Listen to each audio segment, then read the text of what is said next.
Loom knit the Breezy Retreat hat. Today's video is all about the Breezy Retreat hat, whether you're making a medium or a large, or if you want to make it into a slouchy hat. It looks similar to our Retreat Cowl. You can make it in a solid, in a stripe like this one, or even this one here, and also a color changing yarn to where it just easily changes color throughout. So we're going to show you how to make this hat today. It's going to focus mainly on the decreases because that's the part to get it into a shapely hat. The pattern is very similar to the cowl, and I will be referring to the cowl for the very first part of the video and techniques to keep this video as short as possible. Let's work on the Breezy Retreat hat. Welcome to GoodKnitKisses. We're all about helping you stitch your love and love your stitches. To get the pattern for the Breezy Retreat hat, you can find that for free on our blog or our Etsy and Ravelry stores. The links are down in the description below. Again, you can get it free on our website. This is an extensive pattern. It does have a chart. It does have all written instructions, and it does have a specific area just for the color changes if you want to make it look like this. Otherwise, you can make it look like a solid hat, just like this one is going to be here. All right, so we're going to jump into all the details here. So just go ahead and look at that link first before we begin, and gather your supplies. We'll see you soon. All right, so you have your pattern. Go ahead and jump to the first page and look at the materials. We've got the yarn, which is Mary Maxim Starlet. You can use any number 4 weight, medium weight yarn. That is what's recommended. So this one right here, and the gauge should be fine with this loom that we're using.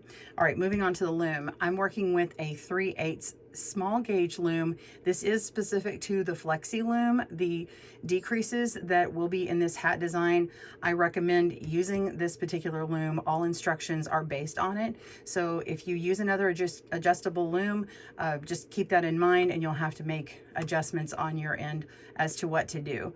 I'm not giving any instructions for that. You will need stitch markers to help you with the decreases. And let's move on here. The gauge is not important for this pattern. The skill level is intermediate, and I will be going over some skills in here. You are going to want to refer to the videos, which I'll talk about in a moment, for the cowl. The sizes again are large, medium and large. The medium is 22 inches, the large is 26 inches in circumference, and then your height may vary depending upon what you do as far as how many wraps you use. If you want to get more wraps, you're going to wrap it one more time versus what we'll be doing. So I do have notes on here. You're going to want to read over all of those notes, and then knit stitches are all U-wrap knit. And there's only one time we're using an E-wrap type of thing, and it's an E-wrap yarn over. This is it here. We'll also be using a decrease of a knit 2 together, moving the stitches over, and then we're going to be walking our stitches over for decreases. We'll do that in this video. For color changes, while this pattern is designed for one color, if you choose to switch colors, I recommend doing so on all the knit rows. And at the very last page of the pattern, I actually tell you exactly what rows to change it on, or which color is on which rows for this pattern hat over here with the stripes the way they are. To make it slouchy for the Indian cross stitch section, you're going to wrap each peg 4 times instead of 3 to increase the length of the hat. And that will especially be important if you really want to make a very large hat. If you've got a lot of hair, just a larger head and larger head of hair for the large size, and maybe making that one a slouchy to accommodate that. Let's see, I think that's everything. We've got the tutorial videos, the Retreat Cowl tutorial videos. There are 3 parts. So this part 1 shows the ribbing and diamond lace section. Part 2 is the seagrass stitch and Indian cross stitch. The rows are different from the cowl. So let's put this down. I'm going to show you the comparison before we jump forward. Okay, I'm going to compare this bright one to this gray one so it's a little easier to see. But you can see how my brim over on the hat is shorter than the brim or edge of the cowl here. There are just a few row height changes, so there's just less rounds of each stitch pattern in the hat than in the cowl. The first the first 8 rows are identical here, and the numbering is different on the cowl than it is on the hat. So you are going to have to pay attention to the numbers for the rounds or rows. Those rounds change, especially because these brim rounds change. So you have to pay attention to the number there and the stitch pattern. And then you'll go ahead and make these the third set of Indian cross stitch just as normal. So these 3 are the same, except the last 2 rows or rounds of this Indian cross stitch actually change and it decreases, so that when so it's set up for when you go on the 4th Indian cross stitch section, it's going to decrease. So it looks smaller here, but it's a fake. Can you spot the fake? So these Indian cross stitches cross 3 drop stitches with 3 drop stitches for the first 3 rounds. But when we get to this 4th round of the Indian cross stitch, the 3 stitches are still on top here, but we're hiding that it's only 2 behind. So it actually has less stitches to work with, but they're still nice and lined up, okay? And then after that, we decrease again, and this is actually up here, this 5th round is actually 2 crosses by 2 crosses. So we have 2 drop stitch with 2 drop stitch behind. And so that one visibly is smaller, but it makes sense because it's further up and we need it more narrow, okay? And then you just do a few more rounds with garter stitch, and then you start making the decreases. And when you start doing all of these decreases, you will be removing links from your loom. So let's go back and look at the pattern before we start working it. All right, let's move on to instructions. The setup, again, you're gonna wanna go to visit that cowl video, but let's just go over to get us to the right point so you know where I am working from. This sample here, I'm gonna just kind of verbally talk to you where I am to get to this point on the sample, and then we'll actually do some knitting. So you're going to cast on however you like. Cast on 84 pegs for the medium, 96 for the large. I did a chain cast on. And then you're doing 4 rounds of the ribbing pattern, 2 rounds of the diamond lace stitch pattern, which is also that figure 8. The seagrass stitch pattern is actually 4 rounds, but it's 2 repeats of the seagrass stitch. And then you've got a couple of garter stitch ridges. You've got a purl round, knit round, and purl round. This one ends in that knit round, so that's how we get a garter ridge there. And then you move on to the Indian cross stitch pattern, okay? Now, just to go over loosely, Indian cross stitch pattern, what you're doing is you set it up with step 1, where you E-wrap that peg, that first one, and then knit over, and then wrap that peg 3 times, or 4 for added slouch. And then step 2, so you're repeating that all pegs. Step 2 is where you unwrap those, but you're going to be starting on peg 1 to do the first Indian cross stitch section. When you get to the next one, whenever you repeat to that part, it just jogs over and the starting peg will change. So you have to be careful of the directions. It'll say starting on peg 1 or starting on peg 3, okay? And then after you do the crossing, you purl those, and then you knit around, purl around, and that ends that 4 round repeat for 1 Indian cross stitch pattern. All right, let's move on to the next page. All right, so you want to be sure and not miss this one, rounds 18 through 21. You're repeating rounds 14 through 17 of that same Indian cross stitch pattern on the previous rounds, except you're beginning round 18 on peg 4, okay? So you're just going to offset that. So this is what it looks like for those first 4 rounds, and then it just jogs over starting on peg 4 in order to get those crossed in the right spot, okay? And then that brings us to the Indian cross stitch decreases. So make sure and do those 4 rounds, and then you'll be at this point where I am right now. I'm actually at round 24, about to start that, but in order to get there, you're going to start round 22, repeat round 14, but begin on peg 1, just like round 14 did, okay? So I've got my drop stitches here, and it's all ready and set up, and then you're gonna purl that round right after, okay?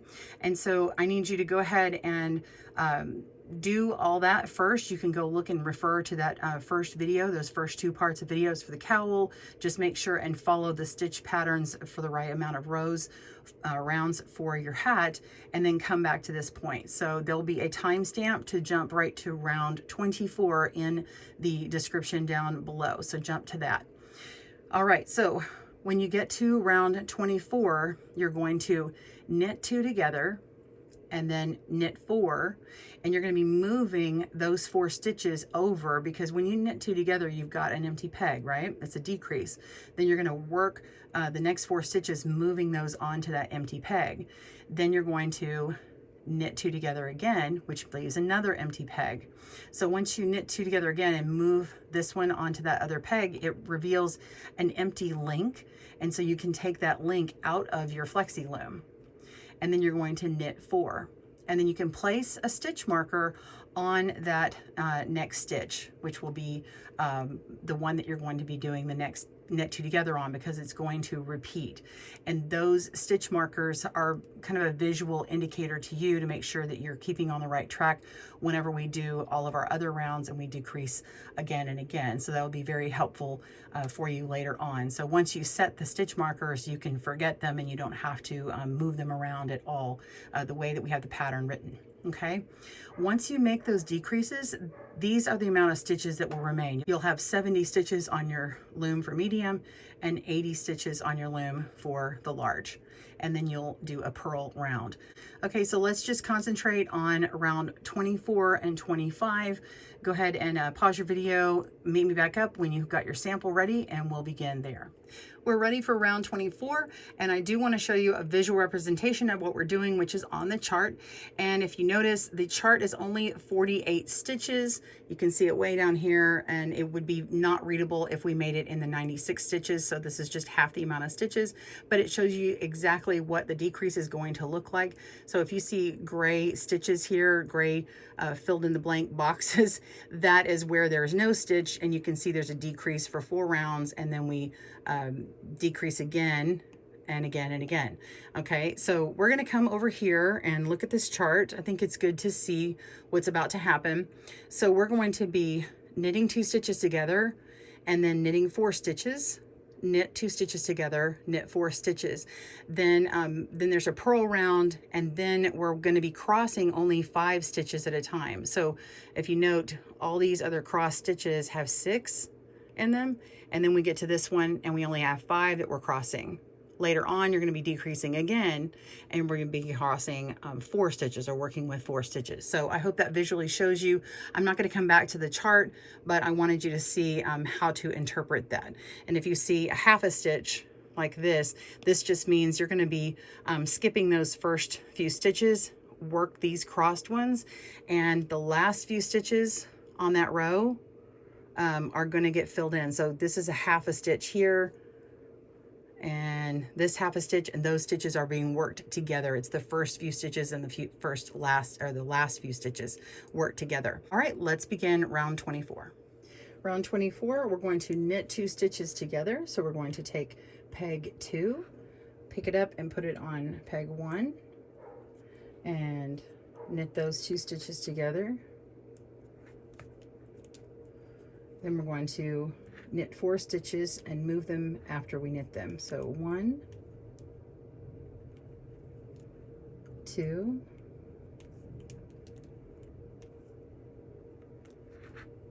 3,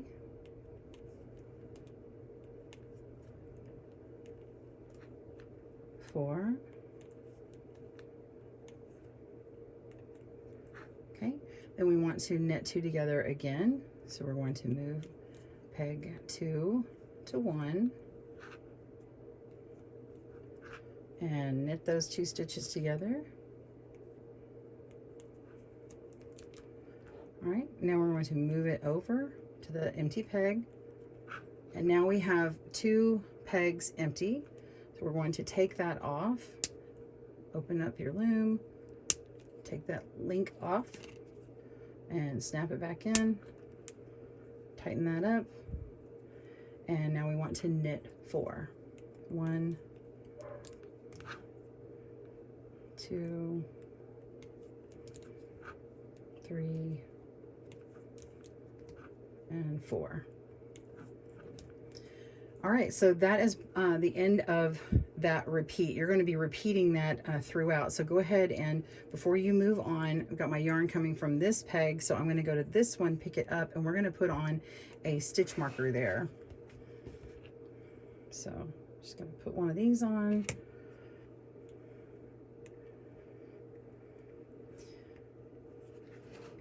So the ending of the repeat is you're going to place a stitch marker on the very next stitch, okay? Then we're going to repeat. We knit 2 together, so place that next stitch after that onto the first one, knit that stitch, knit 1, move it, knit 2, move it, knit 3, move it, and knit 4, move it. Okay, and now we need to get 2 together, so move 1 stitch over, knit those 2 stitches together, and move them to the empty peg, freeing up that flexi loom link.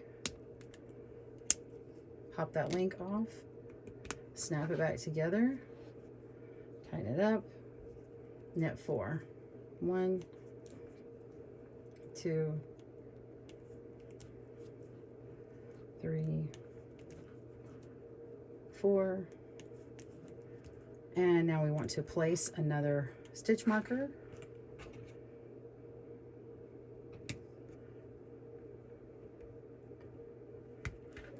And then we repeat. So you're going to do that all the way around the loom. You should have the same color. If you've done them every other color like I have, you should have the same color that comes off every time.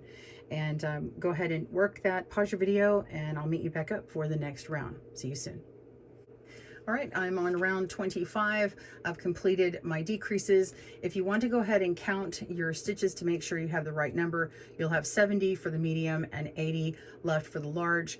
And these are my links here. I had 8 links left, which is 16 stitches, or you'll have 7 links and 14 stitches for the, or 14 pegs for the medium size. All right, so all you're gonna do for round 25 is purl. So purl all stitches. Pause your video and I'll meet you back up when we start crossing those 5 stitches in a very specific way. See you soon. Round 26 has 2 steps to it. The first step is knitting and wrapping around. So we're going to do step 1 right now. Let's go ahead and E-wrap peg 1. And then you're going to wrap that peg 3 times. 1, 2, 3. And then repeat on the next peg. E-wrap, knit over, push that down, and wrap it 3 times. 1, 2, 3. Again, for added slouch, you'll wrap it 1 more time around for that. If you're going to do that, make sure you do that on all rounds. You could skip it maybe on the last of the Indian cross stitch pattern, but make sure that you wrap consistently the same amount of wraps, because that makes the length of your drop stitches. Okay, so go ahead and do that. Repeat all the way around. Pause your video. I will meet you back up for step 2 of round 26. See you soon. All right, step 2 of round 26 is taking off the drop stitches. So go ahead and do that for several of them. And then we're going to begin on peg 3 this time. So when we've alternated moving them around, the second time we did all the cross drop stitches on round 18, we start on peg 4, but we have to start on peg 3 this round because of the change in the number of stitches on our loom. Okay, that way everything falls into the right place. All right, so pause your video if you need to do that, and meet me back after you get about 12 to 18 stitches after this stitch marker, and maybe the last 6 over here. I usually do the last 6 or so on the other side of beginning stitch marker because it helps me pull down the stitches a little bit more, gives me more allowance. All right,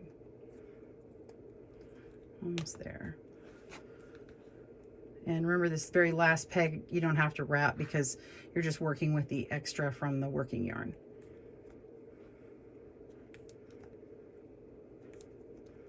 Okay, now we can pull those down.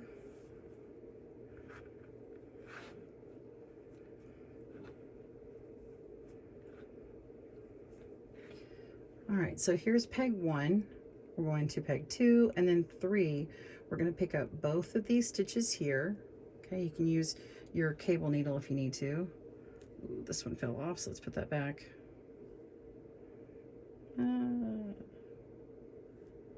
Okay, so we're holding that, and now we're going to move these next stitches. I'm just going to hold this back here and take my stitches and put them over here. You can untwist them if you like. Okay, you can untwist them because they were an E-wrap stitch if you like that, like that. But you're just moving over 3, and then these 2 stitches here, you're just placing the ones you held, like that. Okay, you're placing them back on there. So in the back, you'll see the 2, and then in the front, you'll only see the 3 crossed. Okay, so you just repeat that across. You look at the next ones, you pick up 2, and then you cross the next 3 over in front and place the 2 back on there. So you're going to do that all the way around, and when you get to the end, let's go ahead and do those now since we've already pulled them out. Let me do a couple more. I actually like to do the first couple of sets in the round and the last one, and then it's just easier. So we're going to pull that out, make sure and have our yarn at the back, working yarn. So we're going to be working with these last stitches here, these last 3, and then these first 2. So we're picking up the first 2 of the last 3 and holding them back. You can just actually let them loosely lay there, and then pick these up and place them and put them on, move them over. Okay, and then place these 2 on the empty ones.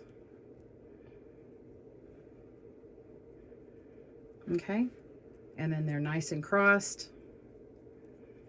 You can see 2 sets of them just like that. Okay, and then this yarn, bring it up, and you can go in front of this last peg here, and then your round 27 is purling, and you're going to purl those stitches. So I like to combine this crossed round with the next round at the same time so that I can set these stitches in place and they're not going to fall off, because you can see when they're pulled off like this, they easily just fall. When they're crossed, they lock in a little bit better, but I like to do it as I go just to make sure that they're in there. So go ahead and do those 2 rounds, crossing them and purling the round. Pause your video. I'll meet you back up for round 28. See you soon. Round 28 is another decrease round where we're going to knit 2 stitches together and move stitches, then take out links. So go ahead and knit 2 together for this first stitch. So move the 2 to the 1 and knit those 2 stitches together. All right, and then you're going to knit the next 3 stitches and move them over. So knit 1, move over, knit 2, move over, knit 3, move over. Oops. All right, and then we're going to knit 2 stitches together. So we're going to pick up the second peg, move it to the first, knit that, and then you'll move it to the empty peg. Right, and then you have 2 stitches here that are empty, and you're kind of in the middle of a link here. So you can make a decision. You can go ahead and move this one back to this one and take that link out here, or you can walk these stitches over and do it. I think it's just easier while this is nice and loose to just leave it here. Go ahead and pop out that extra link and pop it together. Make sure you're not snapping in your yarn here. You may have discovered that already, but anyway, go ahead and tighten that up because it'll be loose from moving that over. And then we're going to knit the next 3 stitches, 1, 2, and 3. And then you'll notice your stitch marker from that last time we did the repeat. So you're back to having every other color correct, and you'll have that other color over here. So go ahead and repeat that section. You're going to knit 2 together.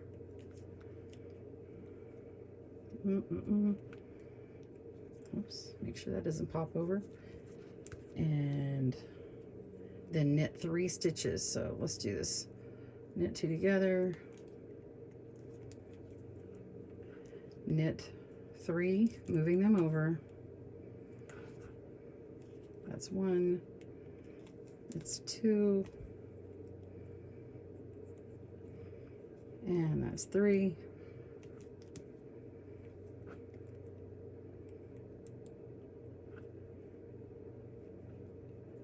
There we go. And then move the stitch over to knit 2 together.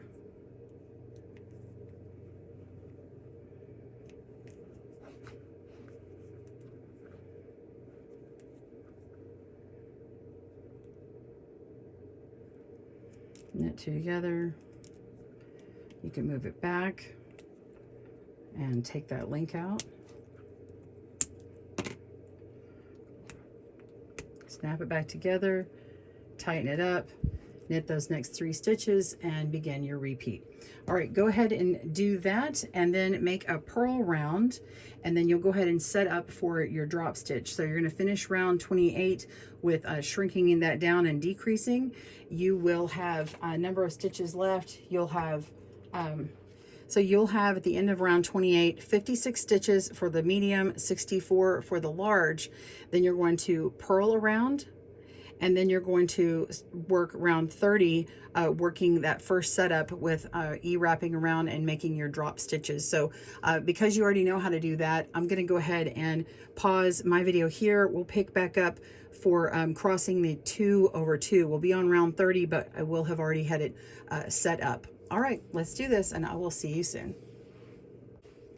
All right, so we're on round 30, and I've already pulled these other ones off and crossed them just to show you what I did. Of course, again, you're unwrapping those stitches and crossing them. So let me go ahead and unwrap the rest of these and show you how to cross them. We're crossing 4 stitches.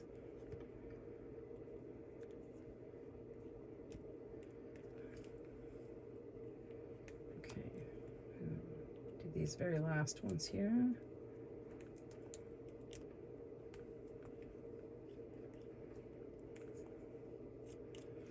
So after you've done your first several and your last handful of stitches, you can start that row up by pulling everything down. Okay, and then we're going to cross 2 over 2. So we do it like this. You see them elongate like that. Just very elongated. I'm grabbing the first stitch that has that peg marked here. So stitches 1 and 2, pick them up and hold them to the back, and we're going to take stitch 3 and move it to 1, stitch 4 and move it to 2, and then we have these 2 empty pegs ready for stitches 1 and 2 to cross over. And there we go, cross those stitches, and then repeat in the pairs. So this row starts with the crossing at peg 1. So the more complicated one is just the one that's sorry, the more complicated one is just the one where we're crossing the 5 of them, but the 2 and 2 are just starting at peg 1. So go ahead and do those, and then purl all the way across in that round for round 31, and pause your video. I'll meet you back up for round 32. See you soon. Round 32 is a knit round where we're going to decrease again. So we've already decreased 2 different times. We're going to take this many stitches off again, this many links, and you should have the opposite color come up again where you're working them. So now instead of knitting 2 together and then knitting 3, we're going to knit 2. So before we had done, on the first decrease, we had done a knit 2 together, and we had knit 4 and then decreased and then knit 4 again. Then the next time we decreased, we knit 2 together, knit 3, and then decreased again. This round we're knitting 2 together and then decreasing by 2, or knitting 2.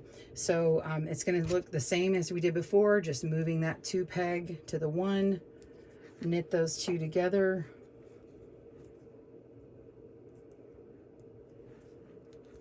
and then knit 2 stitches and move them over. So knitting 1, move to the empty peg, knitting 2, and move to the empty peg, and then knit 2 stitches together. So we're moving 2 to 1, knit those, and move it over.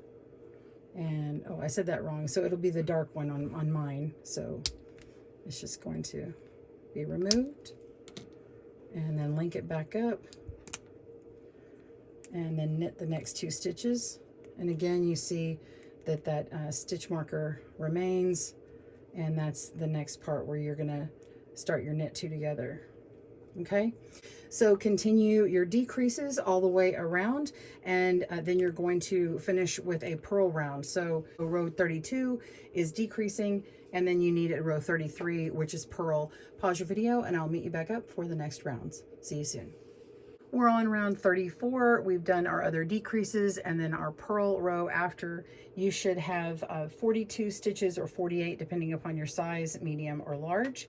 And now round 34, we're going to knit 2 together and knit 1, knit 2 together, knit 1. So you can see that these are all getting more narrow throughout here. You've noticed every time you have a stitch marker, that's a knit 2 together, and then you have your number of stitches, and then your knit 2 together, and then finishes it out. So you can tell if you've done the right amount you need in each section. So hopefully you've noticed that on all those. So go ahead and move your stitches over, knit 2 together,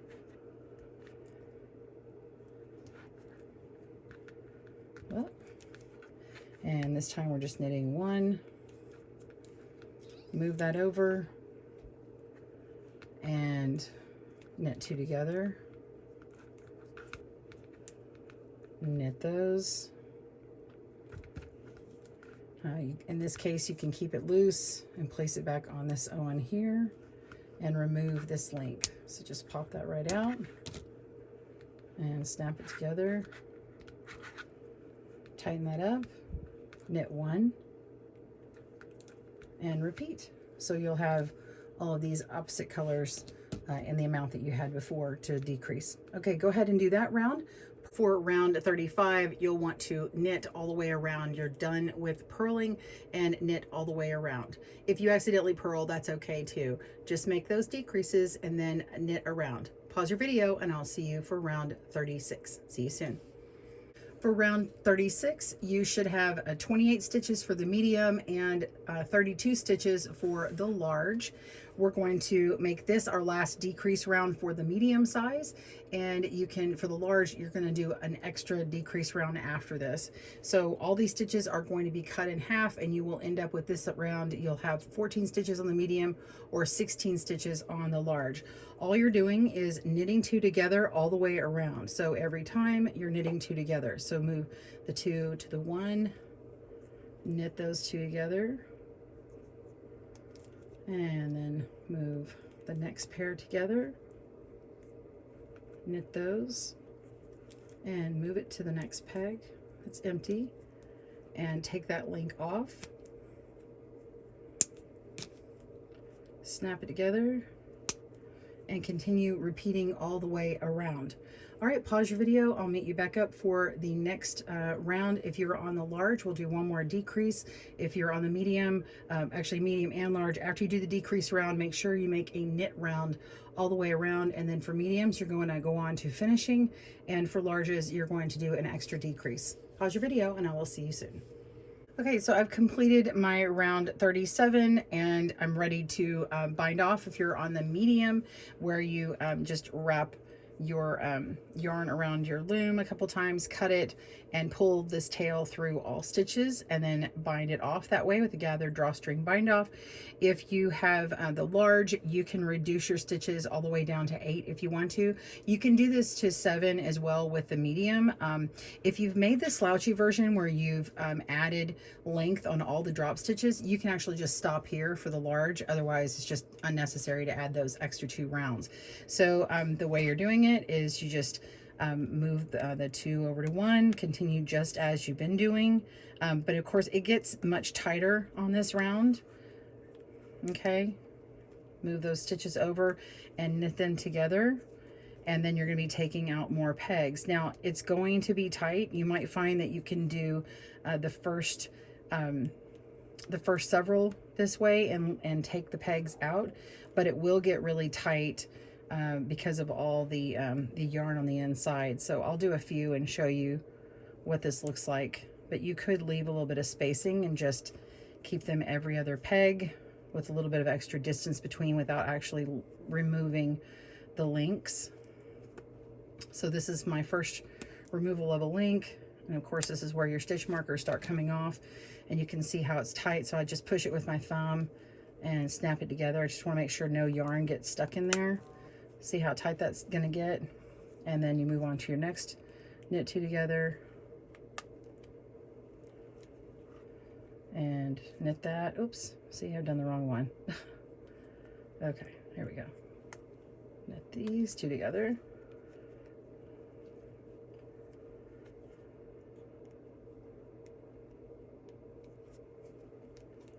And then knit these 2 together.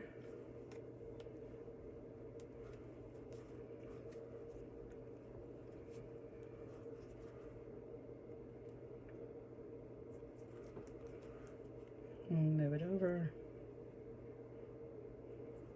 Tighten that up. And you have another link you can remove.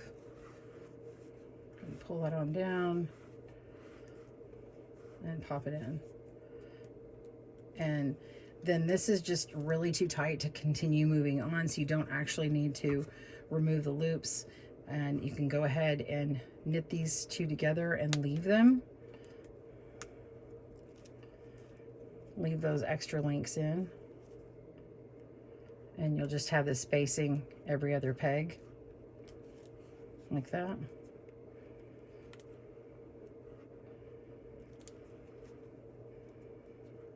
And we'll just leave this alone. Just leave that spacing there and move on to the next ones and do that. So for finishing, again, you're just going to cut a length of yarn, pull it through all of those, and finish off weaving in your tail in here. All right, pause your video and I'll meet you back up for the last part. See you soon. To get it out, it's a little bit trapped, so just take the loom, release it, and pull on your stitches. And here on this one, I had added an extra round of that purl, but I wanted to show you what it looks like contrasted with this one. This is the medium where I didn't add that extra round of purl, so it just gives it an extra little dot here. You don't have to have it, but that's just an extra design thing I just did. I actually kind of like it, but it's not necessary. So just as normal, you just pull it on through, reinforce it, and then make sure that you are pulling down all of your stitches, because they're going to look a little bit messy like this. So you want to go and pull down individually all your drop stitches like this. Make sure that you get them evened out, because they're not going to be even. They just don't do that on their own. I don't think so. It just depends upon the yarn, I guess. But mine, I usually end up having to pull out that extra length especially up towards the top here. See how they're kind of pulling in. And I make sure and get it exactly how I want it before I block my hat. Okay, and so the way I block my hat is you can wash it, you can weave in all your tails, and before you trim them, just leave them there, wash it, rinse it out or wring it out lightly, and you can kind of spin it around your hand while it's wet, and then lay it flat to dry, and every now and then you can kind of spin it around again and lay it flat to dry, to make sure that all the stitches spread out nicely. You can also steam block. I have my travel steamer. I just hold it up. I put like a hot pad holder on my hand, and then I just steam it. And I don't hold it too close because of the acrylic yarn. You don't want it to kill the yarn, but it holds out the stitch. It makes the stitches look really nice. So the stitches will look more like this. So this is the same yarn, and see how they just evened out so much nicer once I blocked it. And then you can see through them a little bit better, and it shows off that stitch pattern really well. Well, I hope you enjoyed making your Breezy Retreat hat. Be sure and tag me on Instagram. I'd love to see it. Have a great day and happy looming. Thanks for joining us today, where we help you stitch your love and love your stitches. See you again soon.